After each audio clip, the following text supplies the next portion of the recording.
My principal called me to the office over a sandwich. You ever have one of those days that starts normal and then completely derails your reputation over something stupid? Yeah. Mine involved a sandwich, a very dramatic lunch monitor, and an emergency parent call that still gets brought up at family dinners like a cautionary tale. So back in middle school, I was a pretty average kid. Got decent grades, didn't start fights, got home and gooned to some femboys, just tried to survive puberty without permanent emotional damage. But I had one thing I cared about more than anything, my lunch. And not just any lunch, my dad's leftover steak sandwich. He made these once in a blue moon and they were beautiful. Toasted ciabatta, slices of ribeye, caramelized onions, chipotle mayo. You didn't eat this sandwich, you experienced it. I bragged about it that whole morning like I was bringing a Rolex to the cafeteria. Lunchtime hits. I open my lunchbox like it's a treasure chest and there it is, glowing like a meaty Excalibur. I'm halfway through my first bite, angels are singing, and that's when disaster strikes. This girl, Megan the Menace, who'd been known to mooch of other people's food and not give anything back, leans over and goes, "Wow, that looks good. Can I have a bite?" Now listen, I'm not heartless, but this was not a shareable sandwich. This wasn't no damn Lunchables. This was sacred. I laughed politely and said, "Haha, nah, sorry, this is kind of a one-man meal." Megan didn't laugh. Megan stared at me like I just kicked her dog. She turns to her friend and says, loud enough for the whole table to hear, "Wow, some people are just selfish." Okay, dramatic, but that ain't stopping me. I say whatever and I keep eating. I even take a nice big bite in front of her just to show her. Fast forward 20 minutes. I'm walking back from the cafeteria when I hear my name on the intercom. "Please report to the principal's office." And just like that, the air gets cold. Kids start oohing like we're in 5th grade again.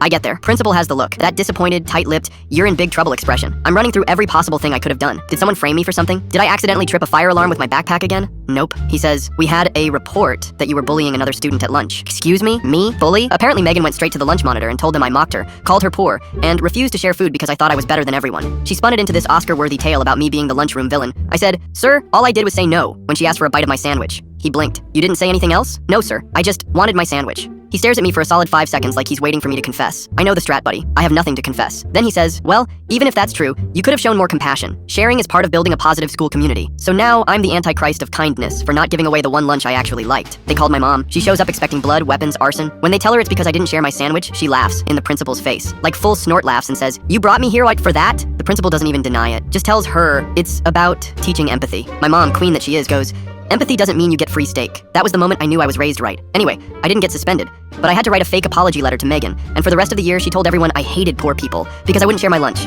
The worst part? She still stole someone's pizza roll the next week, but no one ever called her selfish.